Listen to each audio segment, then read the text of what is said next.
give unto the near of kin their rightful portion, as to the needy and the traveler of no fixed station. This will be best for those who seek God's very pleasure, and it is they who surely prosper.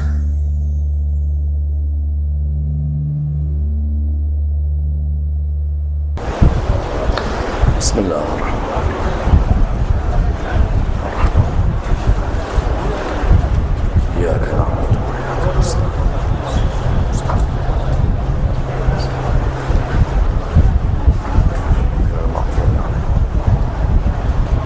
رحم الله من قرأ سورة الفاتحة.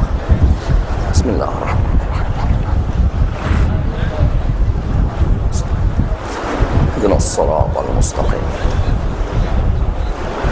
صراط الذين أنعمت عليهم غير المغضوب عليهم ولا الضالين. بسم الله الرحمن الرحيم.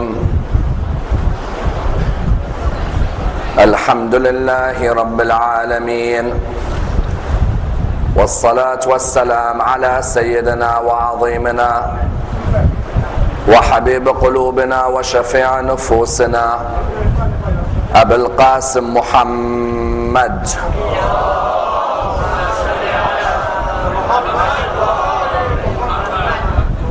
وعلى أهل بيته الطيبين الطاهرين وأصحابه الغر الميامين.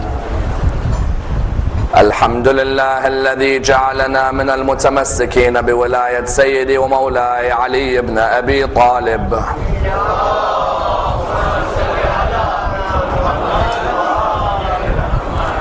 الحمد لله الذي هدانا لهذا وما كنا لنهتدي لولا أن هدانا الله. أما بعد، يقول الله في كتابه الكريم: بسم الله الرحمن الرحيم. قل لا أسألكم عليه أجرا إلا المودة في القربى. The first of our loud salawat in honor of Rasulullah Muhammad sallallahu alayhi wa alihi wa sallam.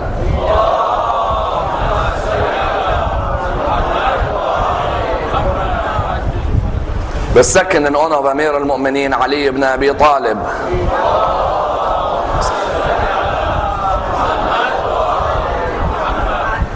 The third with your loudest voices in honor of the Imam of our time, Imam Sahib al-Asr wal-Zaman.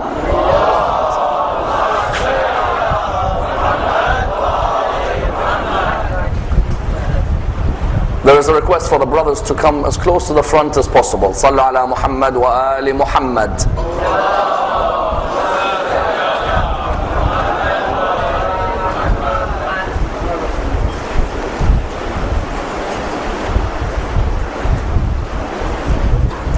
Respected scholars, brothers and sisters, Assalamu alaikum wa rahmatullah wa barakatuh. The Holy Prophet Muhammad sallallahu alayhi wa alihi wa sallam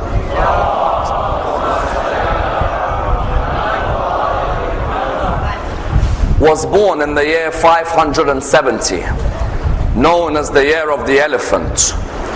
He occupies a prominent position within the religion of Islam and is revered as the greatest personality within the religion. A man whose life has to be examined in depth, for there are many lessons to be learnt and indeed many examples to be derived.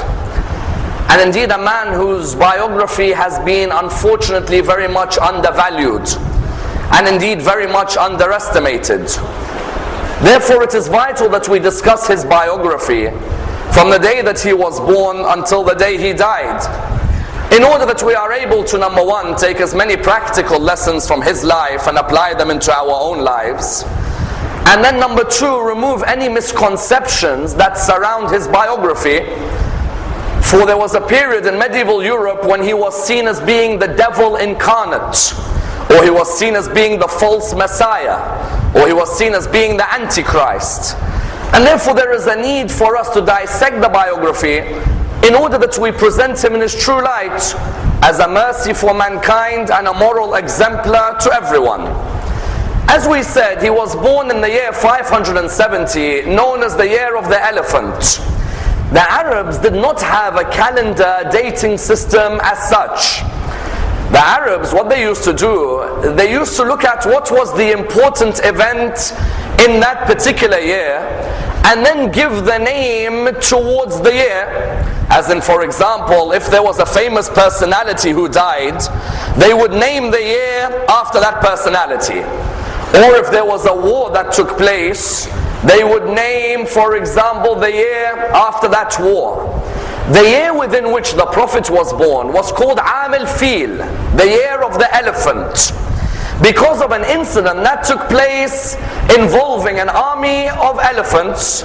Because what you had at the time, you had within Arabia people who used to go and visit the Kaaba.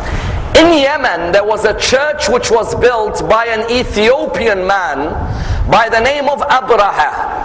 Mark the words Ethiopian, because Abraha's niece is Bilal al-Habashi's mother. Abraha's niece, later on when she's caught as a prisoner, she gets married within one of the Arabian tribes and she gives birth to a son by the name of Bilal. Hence, when Bilal is known as of the people of Habash, it's because his mother's uncle was this Abraha, who was an Ethiopian but was the governor of Yemen. Abraha had always been envious of the fact that there were people who would go towards the Kaaba but not come towards his church in Yemen. He had tried to send emissaries and ambassadors to go towards the Kaaba and to try and tell the Arabs that, listen, leave your place of worship because your place has been polluted. Originally you are people of Abraham, but now you worship idols. It's better that all of you come to my church in Yemen and make my church the main center of the area. When he had sent one of his emissaries, when he noticed that the emissaries were not successful, the narrations tell us that he decided it's better for him to take his army and march into the Kaaba and to take an army of elephants. Hence, within the religion of Islam, you have a chapter called Surah Al-Fil, chapter 105 of the Quran. And the chapter begins, Bismillah ar-Rahman ar-Rahim. Alam tara kayfa fa'ala rabbuka bi ashabil fil. Have you not seen how your Lord dealt with the people of the elephant? Because when Abraha came, he came with elephants. There was only a few elephants that he bought. But as we know, elephants are oversized, that there only needs to be a few for them to capture your attention. When he came towards Arabia, he came with these elephants, and there were people who definitely were scared. That's why the main person who counteracted him was who? Was Abdul Muttalib, the grandfather of the Prophet. Abdul Muttalib told the people, number one, go and hide in the desert hills. So they went to hide in the desert hills. Then Abdul Muttalib was chosen by the people to go and meet Abraha. Notice from the beginning of the biography of the Prophet, we see that the line of Abraham through Ismail is still looking after the birthplace of Ismail.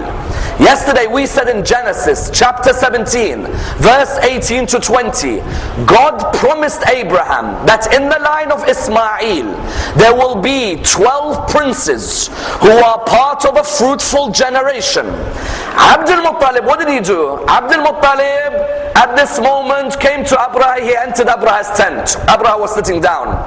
When he entered the tent, Abraha looked at him. He saw quite an imposing figure. He then said to him, sit down. And he said to him, what is it that you want? He said, I want my camels. He said, sorry? He said, I want my camels.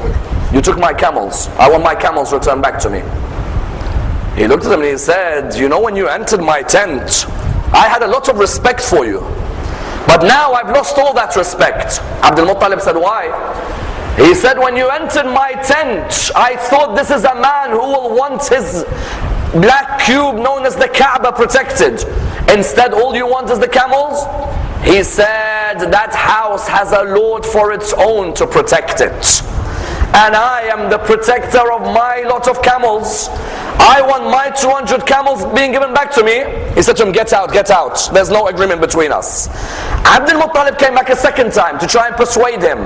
Again, Abraha wouldn't agree.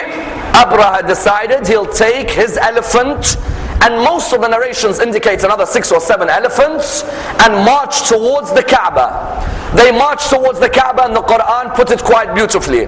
When the Quran said, أَلَمْ تَرَ كَيْفَ فَعَلَ رَبُّكَ بِأَصْحَابِ الْفِيلِ أَلَمْ يَجْعَلْ كَيْدَهُمْ بِتَضْلِيلٍ وَأَرْسَلَ عَلَيْهِمْ طَيْرًا أَبَابِيلَ تَرْمِيهِمْ. You all see that what Allah subhanahu wa ta'ala, what did He do? He ensured that if you plan and I plan, I'm the greatest of planners. These elephants were coming. They were ready to bring their victory. The narration stated very clearly that some birds with these stones pelted them until the opposition army was defeated. In other words, Rasulullah, the year that he was born, the Arabs hadn't begun the Hijrah calendar. We know the Hijrah calendar began after what? The Hijrah calendar after the Prophet migrated from Mecca to Medina. Then you had 1 AH, 2 AH, 3 AH, 4 AH. Before that, what did you have? Years according to incidents. So the date of his birth is differed on between the different schools in Islam. Our brothers in other schools celebrate his birth on the 12th of Rabi' al-Awwal. We celebrate his birth on the 17th of Rabi' al-Awwal. It is vital that this isn't a cause of friction between us. Why? Sayyid al-Khumaini, may Allah bless his soul, used to stress on this week being a week of unity between Muslims. Because all of us are sharing a common denominator, and that is the life of our Prophet. It should be a case where on the 12th of Rabi' al-Awwal our mosques go, or our imams go to the mosques of our brothers and celebrate with them. And on the 17th our brothers are welcomed into our mosques to celebrate with us. There is a difference of opinion, and in the historical research you'll find, I think barring Shaykh al-Kulaini, most of the others will say that he was born on the 17th of Rabi' al-Awwal. It wasn't an easy first few years for him. Imagine in your first few years your father passes away, according to some narrations only a few months into his life. His father Abdullah passes away, and therefore Rasulullah is born an orphan. Hence the Quran saying أَلَمْ يَجِدْكَ يَتِيمًا فَآوَى. When the Quran says أَلَمْ يَجِدْكَ يَتِيمًا فَآوَى, what does it mean? It means, did we not find you an orphan? The Prophet, when he was born an orphan. His mother Amina was alive, but his father Abdullah had passed away.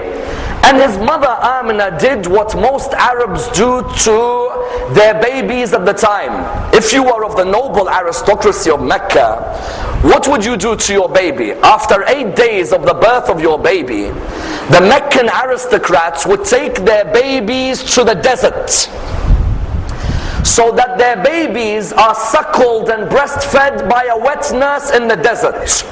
Someone asks why, as in Amina is his mother, why can't she suckle him? Why does she have to take him to the desert? There were a number of reasons the Arabs would take their babies to the deserts, and especially the aristocrats. If you were poor, it wasn't that easy. But if you were an aristocrat, you take your baby to the desert for a number of reasons. Number one, and please understand these reasons, because they have a major role on the upbringing and the psyche of the Prophet. The first reason, it allows you to grow up in an environment where you are independent and you are a free thinker for the first few years of your life. What do we mean? We mean in the desert there isn't buildings and there isn't all of these forests surrounding you and lots of humans and shops and markets and trade. In the desert it's open. You can sit there and look at the creation and reflect upon your own creation. Reflect upon your own meaning in life. Reflect upon your own role.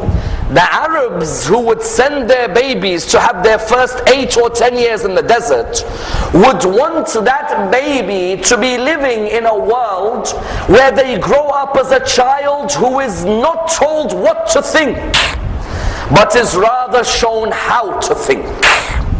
The first reason they take him there is that.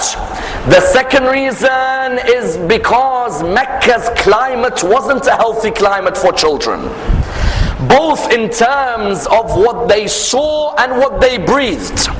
Imagine you're a child growing up in a climate where you see baby girls being buried alive. Is that a good start to your life? Or you see people performing tawaf of the Kaaba, circumambulating the Kaaba naked. The Arabs used to go around the Kaaba and tawaf naked, because they said God created us free, So there's no need for clothes. Clothes are impure. Let's go and circumambulate his house like how he created us, completely in the nude. The Prophet, his mother Amna, wanted him to be growing up where? Grow up in the desert, so he doesn't see this. Number 3, because Mecca's wind and air, as I said, it was hot, it was unhealthy, there were pests and epidemics. So his mother Amna did what? She made sure that he was sent there. The first lady to have breastfed him, and most narrations say 2. The first one, and both of them were chosen by who? By Abdul Muttalib, his grandfather. The first one to have breastfed him was Thuwayba, the servant of his uncle Abu Lahab. Remember Abu Lahab, before the Prophet announced his prophethood, used to love the Prophet, because he used to see him as his younger brother's son. Abdullah is Abu Lahab's younger brother, isn't he? So he used to see him as his younger brother's son. So first Amna asked Abdul Muttalib. Abdul Muttalib said Thuwayba. Thuwayba also suckled Hamza, because Rasulullah and Hamza's ages are very similar. And that's why when Rasulullah was one day told to marry Hamza's daughter, he said, we cannot, because in Islamic law we suckled from the same wet nurse. Then number 2, Abdul Muttalib chose who? He chose Halima Sa'diyah. Halima Sa'diyah was a pious, God-fearing lady. Abdul Muttalib chose her as the one who would suckle the Prophet. And she herself would say that I saw vast riches and goodness affect my life the moment I started to suckle the Prophet. Some narrations in Islamic history try and tell us that when the Prophet was with Halima, as a 2-year-old, he remembered. Mark the words, he remembered. It's quite interesting. As a 2-year-old, he remembered he was sitting down one day, 2 men came, opened his chest, gave him a heart transplant, because there was the black dot of shaitan on his heart, then put a new heart in, and that was the pure Muhammad after that day. We of course differ with this idea. As in, number 1, if I have the dot of shaitan, it's not on my physical heart. The dot of shaitan, the meaning is meant to be on my nafs, isn't it? So I don't need a heart change. Number 2, the Prophet was born with this purity. He did not need people to come and open him up, have an operation, and then move on. For the Quran would later say, Alam nashrah laka sadrak. We are the ones who expanded that breast which was able to take in knowledge. Therefore, some narrations try to say Halima saw this in the Prophet. We differ with this. Halima twice went back to Amina, the mother of the Prophet, and said to him, do you want to take him back in Mecca? Amina twice replied back to her, oh Halima, keep him there, because I see diseases and epidemics which will affect him. And therefore some people ask the question, if God loves Muhammad so much, why let him have such a difficult beginning as an orphan? As in, why doesn't God allow him to have a natural beginning like everybody else, a father and a mother? When the Imam was asked this question, he replied, God wanted to ensure nobody protected and brought up Muhammad but himself. He wanted to oversee that the Prophet would not show obedience to anybody, even from his early life, except himself. Sometimes your parents may sway you one way or the other, even though his parents were loyal believers in God's message. The Imam said he wanted that God is the one who oversaw his development. Therefore you find from a young age, his father dies, then his mother dies, then after that what? After that his grandfather Abdul Muttalib looks after him. His grandfather dies within a couple of years. Then he is brought up by his uncle Abu Talib. His uncle Abu Talib acts as the backbone not only to him but to the message of the religion of Islam. That uncle Abu Talib preferred his nephew even above his sons. And his wife Fatima bint Asad was exactly the same. His wife Fatima bint Asad, when the Prophet buried her, he said, this is my mother. This is the lady who preferred me above her sons. This is the lady who used to clothe me and wash me and look after me. And she is the one who nourished me. You notice that these were the two who looked after him. And that's why the Prophet from a young age, there is a certain question that is asked. What do we know about him before the age of 40? Because in a few moments, we'll look at him from after the age of 40.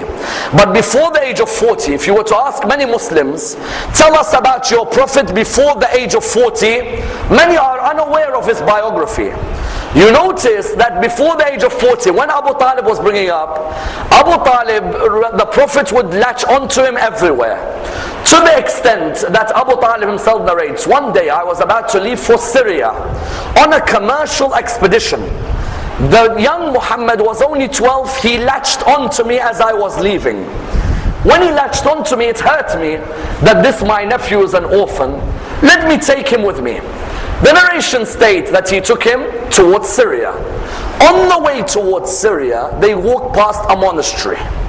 The monk, when he sees these people coming, they say to him, we are coming here to reside for the night. The monk looks at them, what does he say? The monk says to Abu Talib, all of you can come and are welcome to eat what you want to eat. But Abu Talib, I want to ask you a question. He said, what is it? He said, you know that young man was walking alongside you. Bring him tomorrow with you as well. Abu Talib said, very well, I'll bring him tomorrow. The next day when Abu Talib came, he looked at him and he said to him, where's the young man? That young man who was walking alongside you? He said, my nephew. He said, yes. He said, he's just over there. He said, call him towards me. At the age of 12, and this is one of our proofs within Islamic theology, that from a young age he was already inspired with the knowledge of God and the knowledge of his mission. At the age of 40, it's not that he became a prophet, it's that he was now told to announce his prophethood. Before that he knew, because when that monk comes and he sees him, he says to him, in the name of Allat and Uzza. As soon as the Prophet heard this, he said to him, do not bring those names in front of me. Those are the most detested names to me. They were the idols of Quraysh. Then the monk said, I want to give you some sadaqah. He said, we do not accept sadaqah. Then he said to him, can I see the mark between your shoulders? He allowed him to see the mark between the shoulders. He looked at Abu Talib. He said, Abu Talib, if you did not know already, because Abu Talib is already knowing. If you did not know already, then know that this young man is what? Know that this young man is the prophet who Jesus spoke about and who Moses spoke about. And beware of the enemies that he's going to face. And he at that moment said to him, Abu Talib said, how did you know? He said, forget these signs. When you were walking and Muhammad was next to you, I saw every tree bow down after Muhammad left it. Therefore, what do you have? You have from a young age at the age of 12. But even after the age of 12, there is this innate love for justice and removal of oppression. In which way? One of the greatest incidents in his young age was at the age of 20. And years later, he would always refer back to this. At the age of 20, he refers to when he joined and formed a group called Hilful Fudul. Hilful Fudul, what was it? In Arabia, many people would come for the markets. When they'd come from the markets, they'd come from outside the market area. When they'd come from outside the market area, the narration states, they'd come from outside the market area and they'd bring their goods and the people of Arabia would buy. One of these people came from Banu Zubayd, or some say Banu Zabid. He came to sell some of his goods to Al-As ibn Wa'il, the father of Ammar. When he sold his goods, he said to the father of Ammar, he said, Al-As, give me my money. He replied back to him by saying, which money? He said, you've just taken my goods, I want my money back. He said, there's no money for you. And you're a stranger in our land, you're not going to get your money back. And I'm one of the aristocrats of Arabia, so you might as well forget about it. This person, what did he do? He was so enraged, he went on one of the mountains in Arabia and he said, O people of Arabia, I have come as a stranger to your land and I have been involved in a business transaction and none of you have sought to help me when this man has taken my rights. At least one of you speak up. A 20-year-old called Muhammad speaks up for him. He gets up and he says, it is unjust for us to be like this with a person who is a guest in our location. And secondly, in a business transaction, how can we be unjust when the goods have been sold? Let us form a league which looks after the rights of business employees, and let us form a league which protects transactions within the Arabian state. How old was he? Remember, he wasn't old, he was 20. There is still no announcement of his prophethood. But from that young age, the first sign people noticed of him, a man who speaks out against injustice. We in 2011, the first example we take of him, how many of us speak out against injustice, be the injustice against Muslims or non-Muslims? Our Prophet didn't look at that man and say, well, that man is not a Muslim, so I'm not going to speak up what's right. Whenever we see any oppression anywhere in the world, we must speak out against that oppression. Because our Prophet from his young age taught us this. This is number one. Number two, not only at the age of 20 did he achieve this, later on he achieved two attributes which the Arabs would honor him for. They gave him the title As-Sadiq and Al-Amin, the truthful and the trustworthy. Notice that the Arabs didn't know he was a prophet, nor did they receive any book from him, but they were concerned with his ethics as a human being. You know, when the Kaaba was affected by a flood, the Kaaba was damaged. They needed to put back Hajar al-Aswad. You know the black stone in the Kaaba? They needed to put back Hajar al-Aswad into the Kaaba. The Arabs had a fight with each other, and you know, unfortunately some of these Arabs were fighting a bit too easily. The Arabs had a fight with each other, and amongst the fights that they had was this one: who puts Hajar al-Aswad back in its position? One tribe said we should put it back, another says we should put it back, a third says we should put it back, a fourth says we. They said, okay, let's do this. The man who walks in next into this meeting, he will be the one who chooses which tribe puts it back. As soon as he walked in, they didn't say Muhammad has walked in. They said As-Sadiq Al-Amin has walked in. The focus wasn't on the name. The focus was on the morals of the man. Today in Islam, there is too much focus on names and not morals. When he began his mission, before he began, you can't just come out in front of people and say, people, I am a prophet, follow me. No, you need to have attributes where for 40 years no one can find a black dot on you. A human being has a funny way about themselves. Do you know what we do as humans? If you give us a white piece of paper and there's a black dot in the middle, and you ask us, what's on that paper? We'll say a black dot. None of us will focus on the white, will we? We love to focus on the dot. Even if there is so much white about someone's character, all we can remember is the black dot. Whereas the Prophet did not allow them to point at one black dot. Sadiq, Amin. When he therefore came to announce his prophethood, he came to them and used this. He said, did you not call me As-Sadiq? Did you not call me Al-Amin? When Hajar al-Aswad was to be placed, was I not the one who said, oh, four tribes, why'd you fight each other? One of you holds one part of the cloth, another holds the second, a third holds the third, a fourth holds the fourth.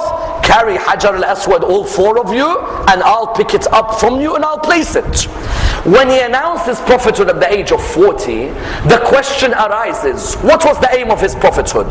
The aim was nothing more but allowing mankind to meditate and reflect on their existence, in order that after meditation and reflection, mankind not only had respect for themselves, but they had respect for other creations of God as well. That's it. We made our Prophet's religion complicated, whereas his mission from the beginning was a mission which was simple. Arabians were in Jahiliyyah. If any society is stagnant, it means it's a society which doesn't reflect. And when the human doesn't reflect, then he is the cause of a virus in his society. When the Prophet began his mission, did he begin by saying, all of you pray namaz right now?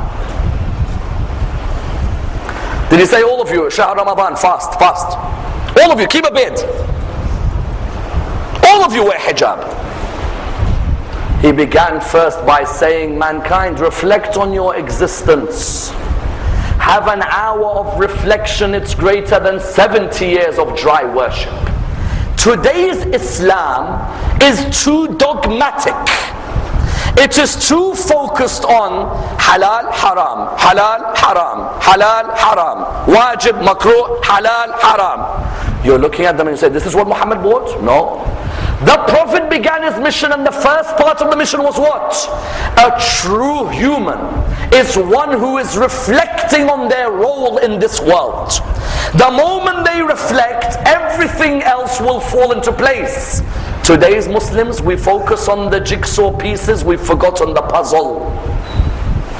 Notice Miqdad, what does he say? He says those early days in Islam, what were we doing? He says in those early days in Islam, I heard the Prophet through, for example, one hadith saying, I heard the Prophet saying an hour of reflection is greater than a year of worship. And then I heard Ibn Abbas say, the Prophet said, an hour of reflection is greater than 7 years of worship. Then I heard another companion say, an hour of reflection is greater than 70 years of worship. So I said, I'm going to go to the Prophet and ask him, how in one hadith are you telling the people an hour of reflection is greater than a year? In a second you're saying an hour of reflection is greater than 7 years of worship. In a third you're saying an hour of reflection is greater than 70 years of worship. When he told the Prophet said, Miqdad, come with me. Let's ask the first person. They asked the first person, how do you reflect? He said, I look at the creations of the heavens and the earth, and I think to myself, these cannot have come by an accident. The Prophet said, his 1 hour of reflection is greater than a year of worship. Then they went to the second. They said to him, how do you reflect? He replied by saying what? I think about the day of judgment and the questions I'm going to be asked about what I did in public, but what I did in private as well. Rasul said his 1 hour of worship is greater than 7 years of, his 1 hour is greater than 7 years of worship. Then he went to the third. How do you reflect? The third said, I'm going to be very frank with you. I think about hellfire and I get scared. His 1 hour of reflection is greater than 70 years of worship. Because the moment you think about that, it will make you change your ways quite quickly. The origin of the religion was what? The Prophet began first by saying, 1 hour of reflection in this religion is greater than 70 years of dry worship. You can fast and pray and fast and pray and fast and pray. But if you fast for 30 days in the year, but the other 335, you're not reflecting on your life, on your role, on your meaning, on your objectives, then you haven't understood the true message of the religion of Islam. Then after that, the moment you reflect on your creation, that you were one day insignificant, you weren't worth mentioning, you came from something where if you look at it you are disgusted, then you'll look around those around you and you'll say, if I am so low, then why am I so arrogant to those who are around me? That's why when he began his mission, first at the age of 40 he asked people to reflect on their existence. Then he said, now that you've reflected, the first area I want you to remove is the area of racism in your society. Why? Because he knew when the human reflects, there'll never be a racist human being. Because what am I? Yes, because I'm a certain color, I'm better than another human. No, we were both sons of Adam, created from dust. You found that the first part of his biography was he spoke out against racism of any type. As in, how did Bilal come to Islam? Bilal came to Islam when one day he saw Ammar ibn Yasir was captured. When Ammar ibn Yasir was captured, the early aristocrats of Quraysh looked at Ammar and they said to Ammar, oh Ammar, are you the one who's trying to come forward and you're trying to say that Muhammad's religion is the one we should follow? Ammar said yes. He said, explain to me Muhammad's religion. He replied by saying, the Prophet talks of one God, and that God is one who is merciful to his creation. He has given them free will, and that God has a day of judgment where he will judge us, but he will not judge us on our race. He'll judge us on our consciousness of his presence. Bilal was standing there, he was a slave. At that moment, Bilal, one of the people said, Bilal, torture Ammar. Bilal said no. He said, what? Bilal, you black slave, torture Ammar. He said, no. How dare you, Bilal, we brought you up, torture. He said, I have never heard of a message where there is a religion where a man with my skin complexion is protected, where a man of my skin complexion is honored. Notice here that Bilal, when he came towards Islam, it's because number one, there was the avenue of reflection by the Prophet. He allowed the religion to be intellectually spread, not emotionally. Intellectually there was a spread.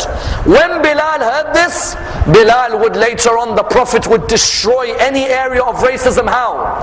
He would come forward and say, when he reached Medina later on, the Prophet would come forward and say that I want someone to call for prayer. The people came forward and they said, who is it that you're going to call? He said, Bilal, go up and recite the adhan. In one step, he destroyed racism right from the beginning.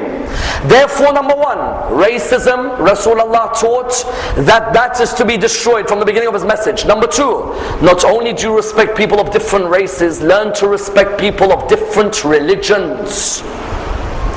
Because in the early years of his prophethood, his companions were being tortured. So the Prophet came to Ja'far ibn Abu Talib, Ja'far the son of Abu Talib. He said to him, Ja'far, go to Abyssinia, leave with the companions. Ja'far said to him, where shall we go and why? He said, Ja'far, go to Abyssinia because you will meet a Christian priest. Notice the message. On the first level, he wants to remove racism. You respect other humans. Then number two, respect people of other religions. If their principles are the same as ours, then they are closer to us than people of our religion who are hypocrites with our principles. Ja'far goes to Abyssinia and he meets the Christian priest. Amr ibn al-As is alongside Ja'far. When Ja'far comes, the Abyssinian priest says to Amr ibn al-As, who are these people? Ja'far replies by saying what? He replies by saying, we are people who believe in all the prophets and the final prophet of God, who spoke about Jesus, son of Mary. When the priest heard this, he said, what does your book say about Jesus, son of Mary? He said, our book says that Jesus, son of Mary, was born from a virgin birth, and a chapter is named after his mother, Maryam. This Abyssinian priest, the Prophet could have easily said, but he's a Christian and they believe in crucifixion and we don't believe in crucifixion. No, he is a fellow believer in God and there is more in common between us than there are differences. Notice the attitude at the beginning of the religion. It wasn't an attitude like some Muslims today, where they don't look at another human being as a fellow member of humanity, rather they look at them as disbelievers. The early message was what? Number one, no racism. Number two, respect people of other religions, because those people have principles which we preach and understand. And that's why Ja'far, because of this, was allowed to stay in Abyssinia and build the early Muslim community in Africa. That was number two. Number three, in the early years in Mecca, he noticed, not only respect other humans, not only respect other religions, respect the other gender as human beings. Because these girls were being buried alive. The Prophet was noticing that these people had no morals. They were taking the girls and burying them alive. Even someone like Ammar ibn al-Khattab himself narrates. Ammar ibn al-Khattab narrates that in the days of Jahiliyyah, before Islam came, we used to bury our daughters alive. He says there are two things. One of them makes me cry and one of them makes me laugh. He said the one that makes me laugh is that we used to worship a god made out of dates. They made an idol made out of dates. You know dates which you eat? And he says we used to worship it, but when nobody's looking, we take a date and we eat it. By the end of worship, that god was dead. Then he says that used to make me laugh. Then he says there was an area which made me cry when I used to bury my daughter alive. He says my daughter held on to my beard as I was burying her, but I got the spade and I hit her and I buried her alive. Rasulullah, the Prophet, would notice, if I've come to this society, I first told them to reflect. They've begun to reflect. First, let them respect fellow own nations and not be racist. Second, let them be tolerant of other religions. Thirdly, let them respect the role of the woman in society, because if I give the rights to the woman, then we'll have great nations. Notice what he does. First, the woman is not to be buried alive. Second, the woman is to inherit and not be inherited. In the past, woman would be inherited. The Prophet comes and says, no, she has the right of inheritance. Number three, a dowry is to belong to the woman. In the days of Arabian Jahiliyyah, the dowry goes to the father of the girl, not the girl. When he came, he said the dowry goes to the girl herself. Number four, heaven lies underneath the feet of a woman. Heaven lies underneath the feet of the mother. When the Prophet, one day, a Jewish young man becomes Muslim, he comes to the Prophet. He says, "O Prophet of God, my mother is Jewish, but I am a Muslim. How do I treat her now that I've become a Muslim?" The Prophet said, "You treat her better than you used to treat her before." He went home, he started doing all the chores. His mother looked at him. She said, "Ever since you became a Muslim, you behave like this. Why?" He said, "My Prophet tells me heaven lies under your feet." She said, "If this is what the Prophet preaches, then I want to join the religion of this Prophet." That was then number four. Then number five, as part of his moral system, even his enemies would respect him, in the idea that many of them would keep their trusts with him. On the night that he left Mecca, 13 years he was in Mecca, 10 years he was in Medina. On the night that he left Mecca, he left Ali ibn Abi Talib behind to sleep in his bed. Was that the only role of Ali ibn Abi Talib? No. Ali ibn Abi Talib had a second role. "O Ali, after you have left my bed, the next day, return the trusts of my enemies that they entrusted with me." Imagine the enemies of Quraysh would say to the Prophet Muhammad, "We don't believe in you, we hate you, we think you're crazy. Do you mind looking after our gold necklace for us?" Because it was an ethical trait where even though the person is my enemy, I as a prophet of God have not come to make enemies. If I can show that I am trustworthy, let my enemies deposit with me. Therefore, after Mecca 13 years, he moved on to Medina. And the fifth important area when he left after 13 years, at the age of 53, when he went to Medina, when they fought him in his battles, many people would come and say, "Muhammad spread his religion by the sword." Whereas the reality is those battles that occurred were defensive battles and they were not offensive. If they were offensive, then you could say that he spread the religion by the sword. Whereas on the contrary, they were what? They were defensive battles. Were they defensive battles to protect Muslims only? No. The Quran came forward in chapter 22, verse 39 to 40, saying what? "Were it not for us telling our Prophet to come out and protect himself, there would not be a single church, synagogue or mosque in existence in Arabia." I ask you, if this Prophet came to spread his religion by the sword, why is the Quran talking about churches and synagogues? Chapter 22, verse 39 to 40. "Were it not for our Prophet defending himself, there wouldn't be a single church, synagogue or mosque." The reason is Islam was trying to say, when we are defending ourselves in Medina, we are looking to defend every single area of worship which says there is only one God. It's not just for us. The Quran would come with a statement. Say, "O people of the book, قُلْ يَا أَهْلَ الْكِتَابِ تَعَالَوْا." O people of the book, O Jews, O Christians, come. We don't want to fight you. Muhammad's original message was, we don't want to fight the people of the book. O people of the book, come to a joint word between us and you. Chapter 3, verse 64. That we will only worship one God, we will not put partners to God, and we will not take lawgivers besides God. After those early battles, you even notice a focus in his message on education. That after the battle of Badr, when he takes those prisoners, some of his companions say to him quite recklessly, "Let's kill them." He says, "No. Let's treat them with the best of treatment and let's say to them something." They say, "What is it?" He says, "We will ransom them if they teach 10 of our people how to read and write." From the beginning, it was a message in Medina on a focus on education. Seek knowledge from the cradle to the grave. Today's Muslims seek knowledge from the cradle till marriage. After that, become lazy. Seek knowledge from the cradle to the grave. Read until the final moments of your life. The value of a believer is what? Is their knowledge, is their wisdom. You notice, what does he do? He doesn't want the prisoners tortured. No. If you can teach reading and writing, then these are the basis of a great society. Then after that, in establishing himself as the head of the state in Medina, does he say the Jews should be kicked out or the Christians should be kicked out? No, he forms a constitution called the Constitution of Medina. The Jews will worship in their synagogues, the Christians will worship in their churches, and the Muslims will worship in their mosques. There is nothing wrong with having a society of multi-religious dimensions.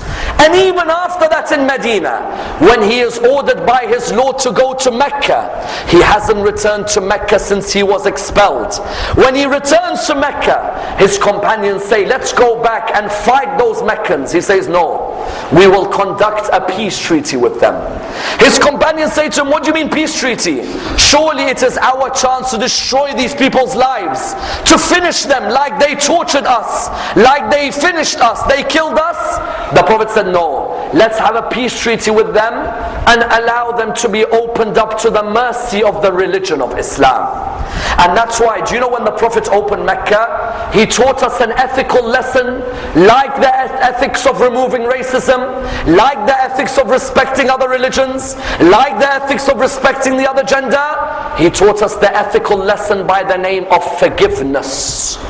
Many Muslims find it hard to forgive today.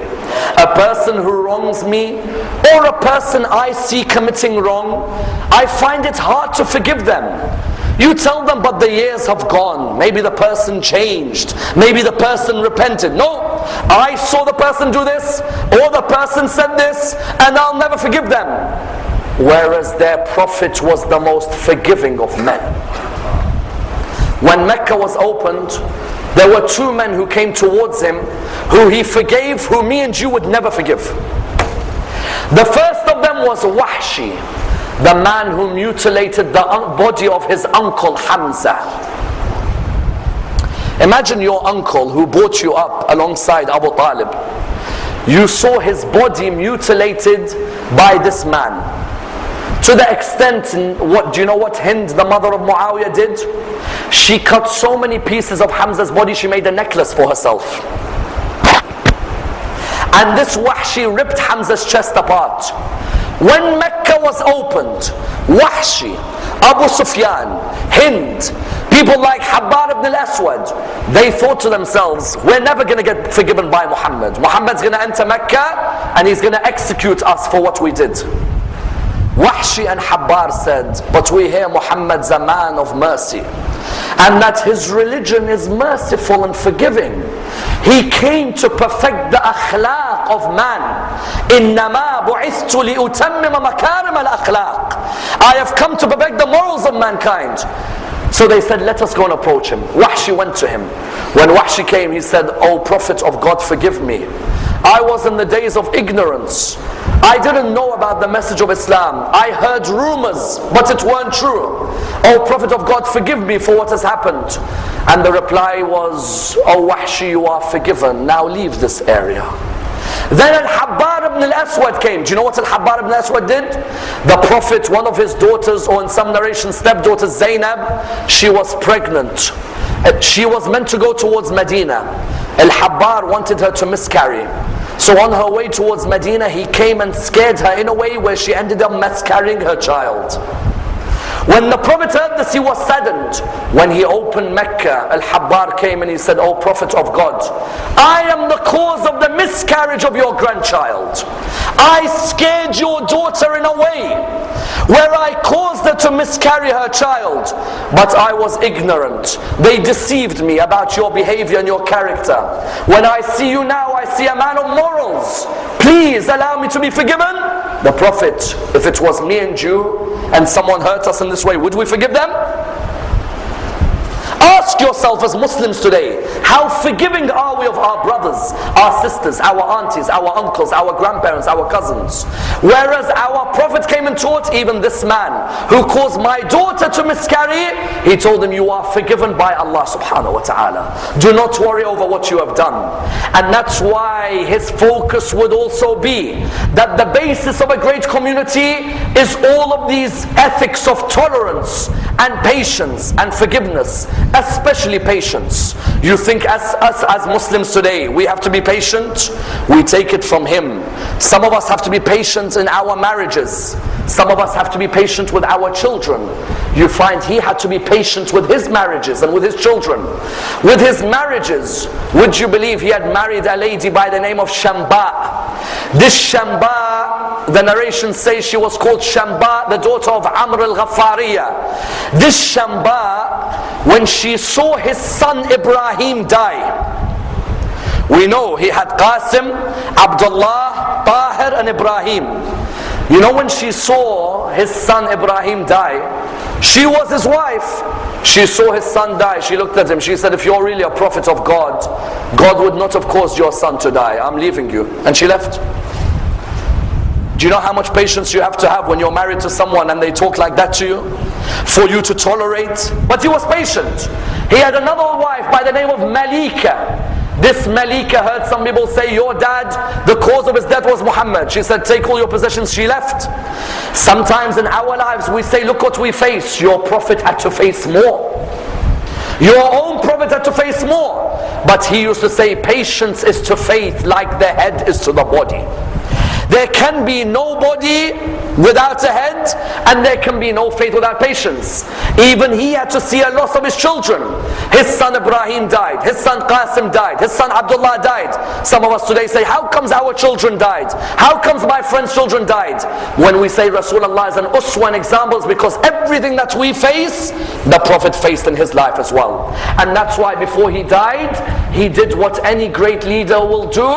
He made it clear to his people that even though I am dying, I will first ensure that I leave behind guidance for you. He left behind guidance on the day of Ghadir when he raised the hand of Ali. And he made it clear to the people that I will never leave this world without ensuring that there is a guide for you who continues to protect the message in the way I gave you the message. But his final act was a true act of charity.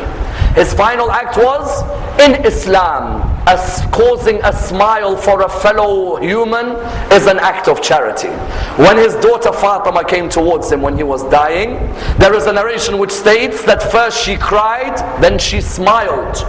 In this one act, the Prophet was showing us that from the beginning of my life until the end, ethics and morality was the message of my biography.